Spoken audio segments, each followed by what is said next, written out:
কে কোহিনূরটা, কে কে রুজি দত্ত, কে দেবাংশু ভট্টাচার্য, কারা এরা? 24-এর লোকসভা ভোটে লড়েছিলেন, ডাহা ফেল। 26-এর বিধানসভা নির্বাচনে লড়েছিলেন, ডাহা ফেল। তা তেল তো এইখানেই দিতে হবে, তৃণমূলে তেল দিলে তো পুরোটাই লস।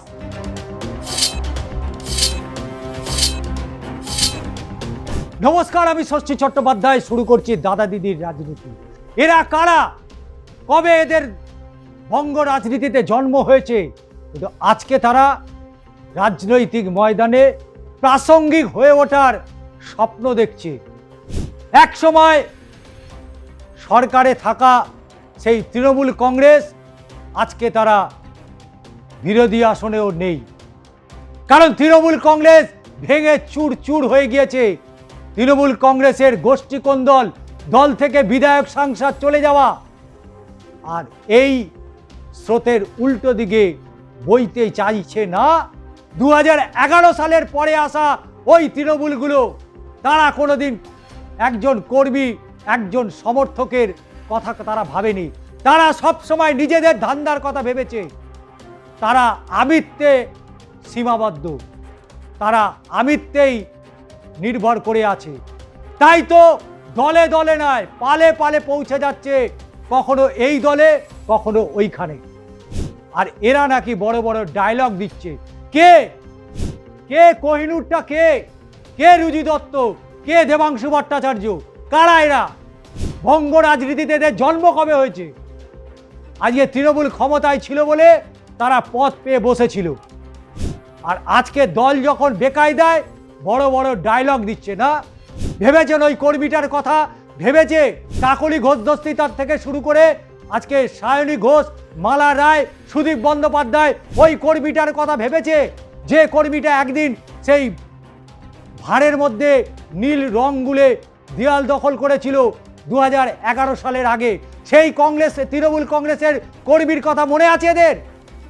মনে নেই। তারা শুধু এখন আমিত্ব, আমরা এই দল করেছি, আমরা ওই দল করব, আমরা একে সমর্থন করব। আর দেবাংশুদের মতন পড়ে পাওয়া 14 আনা তারা নাকি এখন বড় বড় ডায়লগ দিচ্ছে। দূর দূর করে তাড়িয়ে দেওয়া উচিত মমতা বন্দ্যোপাধ্যায়। যা করছে একেবারে সঠিক করছে। নাই মামার থেকে কানা মামা অনেক ভালো। এদেরকে দিয়ে তৃণমূলে কোনো কাজ নেই। এরা কোনোদিন দলের স্বার্থে কোনোদিন কিছু করেনি, শুধু ব্যক্তি স্বার্থেই এগিয়েছে, ব্যক্তি স্বার্থেই করেছে। খোঁজ নিয়ে দেখুন কি না সুযোগ সুবিধা নিয়েছে। আর আজকে তৃণমূল কংগ্রেস খারাপ। তো আজকে দাদা দিদির রাজনীতিতে দেবাংশুকে নিয়ে আলোচনা হবে কোহিনূর এবং রিজু দত্তকে। তাদের রাজনৈতিক ভবিষ্যৎ তো ছেড়ে দিন, কালকে বাড়িতে বসে যাবে, পরশুদিন কোথায় কাজ করবে। এরা রাজনীতি কি করবে? এদের রাজনীতি করার মতো সেই দক্ষতা, সেই যোগ্যতা আছে? এরা স্রোতের দিকে বয়, এরা স্রোতের উল্টো দিকে বইতে ভয় পায়। তাই তো আগেই সুরসুর করে পালিয়ে যাওয়ার জন্য যা যা মুখে এসছে করে যাচ্ছে। আমি তো বলবো কুণাল ঘোষের কথা, হ্যাঁ, কুণাল ঘোষ তৃণমূল কংগ্রেসের এই দুর্দিনেও সে রয়েছে দলের সাথে। বোঝাপড়া হচ্ছে না, ঝগড়া হচ্ছে কালীঘাটে, অভিষেকের সাথে ঝামেলা হচ্ছে, কিন্তু তাও কুণাল ঘোষ একেবারে পড়ে রয়েছে। আজকে কুণাল ঘোষকে পচা ডিম মেরে নাকি থেরাপি চলছে, ডিম থেরাপি চলছে। কুণাল ঘোষ যখন সারদা কাণ্ডে গ্রেপ্তার হয়েছিল 100-150 পুলিশও সামলাতে পারেনি কুণাল ঘোষকে। যারা জানে তারা জানে, আর যারা জানে না তাদের কথা আলোচনা না করাই ভালো। তো চলুন আজকে সম্পূর্ণ ভিডিওটি দেখব এবং অবশ্যই আপনাদের মতামত জানাবেন, চ্যানেলের সাবস্ক্রাইব করবেন এবং অবশ্যই বেল আইকন প্রেস করতে ভুলবেন না। সরকার যখন ক্ষমতায় ছিল অনেক মাতব্বর দেখা গিয়েছিল। ছোট চুনোপুটি থেকে বোয়াল মাছ তো ছেড়েই দিলাম, পাড়ায় মহল্লায় অনেক চুনোপুটি নেতা নিজেদেরকে বিধায়ক, কাউন্সিলর ভেবে ফেলেছিলেন। আজকে সেই চুনোপুটি নেতারা পালিয়ে যাওয়ার জন্য রাস্তা খুঁজছে, কারণ পচা ডিম তো তাদের জন্য অপেক্ষা করছে। এই কদিন আগে কোহিনূর, তারপরে রিজু দত্ত, এখন দেখছি দেবাংশু। টুকরো টুকরো তৃণমূল, যেদিকেই পারছেন যাচ্ছেন, আর চৌকাট আগলানো দেবাংশু এবার কোন দিকে, কেন কোনো দিকে যাওয়ার কথা ভাবছে দেবাংশু ভট্টাচার্য? 24-এর লোকসভা ভোটে লড়েছিলেন, ডাহা ফেল। 26-এর বিধানসভা নির্বাচনে লড়েছিলেন, ডাহা ফেল। একেবারে হেরো হেরো হেরো, তার মুখে নাকি বড় বড় বাতলা। 26-এর ভোটের পর থেকে তৃণমূলের শোচনীয় অবস্থার দলটা টুকরো টুকরো ব্লকে ভাগ হচ্ছেন, বিধায়করা সাংসদরা আবার অন্য দলের সঙ্গে মিলেমিশে যেন একেবারে রামধনু হয়ে যাচ্ছে। আর এই পরিস্থিতিতে মাঝে মধ্যে সোশ্যাল মিডিয়াতে নাকি বোমা ফাটাচ্ছেন কে না দেবাংশু। তার মাঝেই জল্পনা, বিস্ফোরক মন্তব্য, তাকে নাকি দল সরিয়ে দিয়েছে।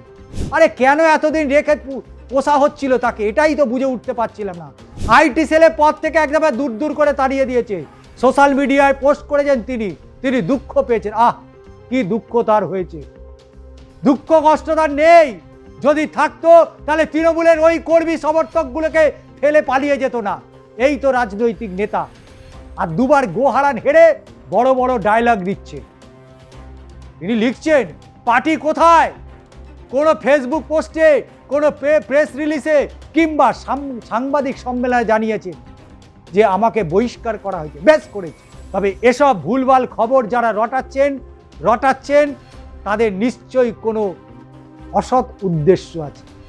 তো আপনার কি কোনো অসৎ উদ্দেশ্য নেই? তাহলে সৎ উদ্দেশ্য আছে। আরে মাঠে নেবে পচা ডিমই খান না, সেই দম কি আছে?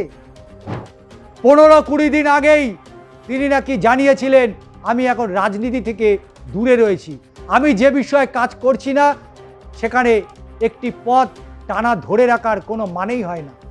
কি ভালো লাগছে কথাটা শুনে। আমি নিজেই জানিয়েছিলাম আমি এই পদে থাকতে চাই না, তারপরেই দল সিদ্ধান্ত নেয়। কেন থাকতে চাননি সেটা বলবেন না? পচা ডিমের ভয়ে নাকি? দলের এই ভাঙল মুষল পর্বে তিনি নিজে কোন দিকে?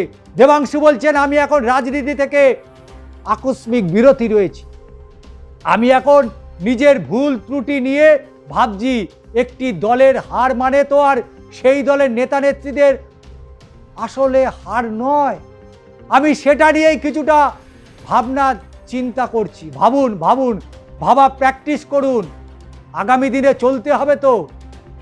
একটা সময় অন্য দলের নেতা নেত্রীরা বা দল বদলুরা তৃণমূলে ফিরলে নজর ঘুরে যেত দেবাংশুর দিকে, কারণ তিনি একবার বলেছিলেন দল বদলুরা ফের দলে ফিরতে চাইলে তিনি চৌকাঠে শুয়ে আটকাবেন। এখন তৃণমূলের নেতারা অন্য ব্লকে অন্য দলে যাচ্ছেন, এখন কি করবেন দেবাংশু? এখন মাঠে গিয়ে শোবেন নাকি? কারণ দেবাংশু সোশ্যাল মিডিয়া লিখছেন সুদীপ ব্যানার্জির জন্য তাপস রায়কে বঞ্চিত করা হয়েছিল, সেদিন কেন মুখ খোলেননি আমাদের প্রশ্ন। প্রকাশ্য মঞ্চ থেকে তার সভাপতিত্ব কেড়ে নেওয়া হয়েছিল তার সঙ্গে আলোচনা না করেই। তাপস রায় আজ গুরুত্বপূর্ণ মন্ত্রী, সুদীপ ব্যানার্জি এনডিএ, তাই তো তেলটা দিচ্ছেন। তেল শেষ হয়ে যাবে, খানিকটা বাঁচিয়ে রাখুন। কারণ সুদীপ ব্যানার্জির জন্য সজল ঘোষরা দল থেকে বেরিয়ে গিয়েছিল। সুদীপ ব্যানার্জির চেলাদের কারসাজিতে সজল ঘোষকে দরজা ভেঙে বের করে আনা হয়েছিল, যা গোটা কলকাতা দেখেছে। আর সজল ঘোষ কাউন্সিলর, বিধায়ক, সম্ভবত ভবিষ্যতে মেয়রও হতে পারেন। তা তেল তো এইখানেই দিতে হবে। তৃণমূলে তেল দিলে তো পুরোটাই লস, হ্যাঁ কিনা দর্শক, কি বলেন? আজকে এখানে তেল দিলে লাভ আছে, তৃণমূলে তেল দিলে পুরোটাই লস। কারণ দীনেশ ত্রিবেদীর জন্য প্রথমে অর্জুন সিংকে দূরে সরিয়ে রেখেছিল 2019-এ, পরে সেই দীনেশ বিজেপিতে চলে গিয়েছিল। পরে যখন ফেরত এসেছিল তখন পার্থ ভৌমিকের জন্য আমরা দ্বিতীয়বার অর্জুন সিংকে দূরে সরিয়ে দিয়েছিলাম। কি ভালো ভালো কথা, এত ভালো লাগছে। বিজেপির অর্জুন সিং নাকি গুরুত্বপূর্ণ দপ্তরের ক্যাবিনেট মিনিস্টার হয়েছেন, আর পার্থ ভৌমিক এনডিএতে। ভাবুন, গিরগিটিও রং পাল্টাতে খানিকটা সময় লাগে। তিনি বলছেন আমি আজও নিশ্চিত দল যদি কোনোদিন ক্ষমতায় ফেরে আবার সুদীপ ব্যানার্জিরাই জায়গা পাবেন, রাজত্ব করবেন। কারণ এই দল 2019 থেকে শিক্ষাই নেয়নি। আপনি তো শিক্ষা দেনইনি, 2021-এর ভোটের আগে দল ছেড়ে চলে যাওয়া ব্যক্তিদের রেড কার্পেট পেতে স্বাগত জানিয়েছিল। তখন দলের প্রত্যেক স্তরে বার্তা চলে গিয়েছিল, বিপদে এই দলের সঙ্গ ছাড়লেও ভালো সময় পুনরায় ফেরত আসা যায়, রাজত্ব করা যায়, নেতা হওয়া যায়। বেঈমানরা যদি ফিরে আসে দিদির দরজায় শুয়ে তাদের প্রয়োজনে আটকাবেন। আজকে খোলা মাঠ ছাড়া আপনার কোনো জায়গা নেই, কারণ কালীঘাটের দরজার কি অবস্থা সকলেই জানে। 21-এ ভোট প্রচার চলাকালীন একথা বলার পর যখন একের পর এক দল ত্যাগীরা দলে ফিরছিল, সব থেকে বেশি মানসিক অত্যাচারের সম্মুখীন আমি হয়েছিলাম, এমনটাই সোশ্যাল মিডিয়া এবং টেলিভিশন মিডিয়াতে জানিয়েছিলেন। দলকে বারংবার বলেছিলাম এদের ফেরত নেওয়া ঠিক হচ্ছে না। দল তখন পলিসি ডিসিশনের দোহাই দিয়ে চুপ করিয়ে দিয়েছিল, যে কোনো মুহূর্তে এই দলের সঙ্গ ছেড়ে যাওয়া যায়। সেদিন সেই বার্তাটাই আজকে পরিণত মূল ভিত্তিপ্রস্তর স্থাপন করেছিল। একই সঙ্গে তৃণমূলের একাধিক ব্লক, নব্য তৃণমূল ইত্যাদি প্রসঙ্গে দেবাংশু আরও বলেছে, যদি একটি মানুষও তৃণমূল করেন, দলের পতাকা নিয়ে ঘোরেন, জানবেন সেটা মমতা ব্যানার্জির জন্য। তেল এদিকেও দিচ্ছে, তেল ওদিকেও দিচ্ছে, ব্যালেন্স করে চলার চেষ্টা করছে। কারণ আজকে যাদের কথা বলল, মানে এই যে সজল ঘোষ, যার জন্য একেবারে কুমিরের কান্না কাঁদছে দেবাংশু, তাপস রায়, তার জন্য কুমিরের কান্না, সুদীপ বন্দ্যোপাধ্যায়ের সাথে একটা ঠান্ডা লড়াই চলছিল, অবশ্যই সেটা আমরা রাজ্য বিধানসভায় দেখেছি। মমতা ব্যানার্জিকে দুজনকেই কিন্তু সাবধান করেছিল।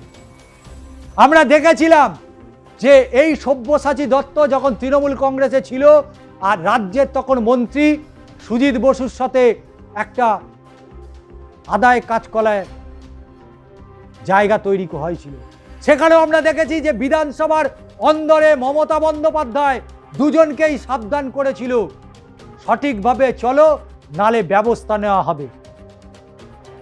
আর আজকে দেবাংশু নাকি জ্ঞান দিচ্ছে, দেবাংশু জ্ঞান দিচ্ছে। ভাবুন, কোহিনূর এসে জ্ঞান দিচ্ছে, রিজু দত্ত জ্ঞান দিচ্ছে, আর আমাদের বাংলার যারা প্রথম সারির মিডিয়া তারা বুম বাড়িয়ে জিজ্ঞেস করছে, আপনি কেন ছেড়ে দিলেন দলটা, আপনার কি হয়েছিল, আপনি এতদিন তো দলে ছিলেন, এখন আপনার গোসা হয়েছে কেন?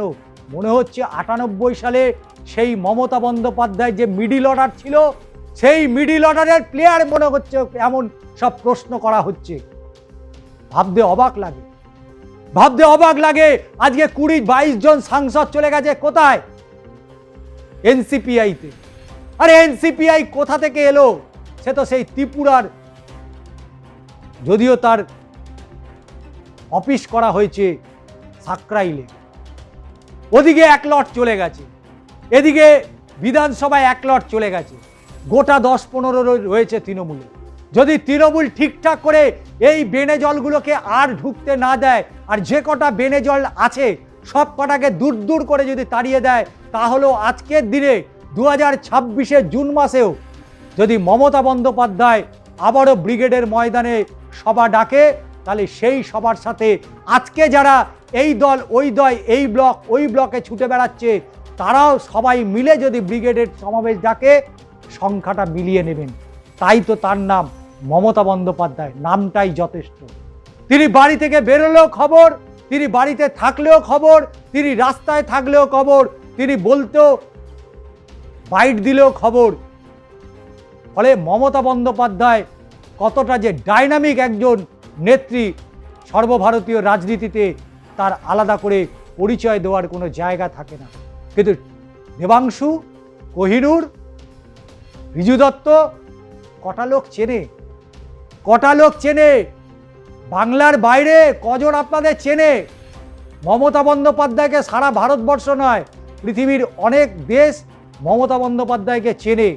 কারণ তার লড়াই 34 বছরের সিপিএমকে চুর করে দিতে পেরেছিল, তার নাম মমতা বন্দ্যোপাধ্যায়। কংগ্রেস পারেনি। আজকে সেই সিপিএম কোথায় এসে দাঁড়িয়েছে। তাই আজকের দাদা দিদির রাজনীতি আপনাদের কেমন লাগলো অবশ্যই জানাবেন। এবং চ্যানেলটিকে আবারও যেতে যেতে জানিয়ে যাই, চ্যানেলটিকে অবশ্যই সাবস্ক্রাইব করবেন।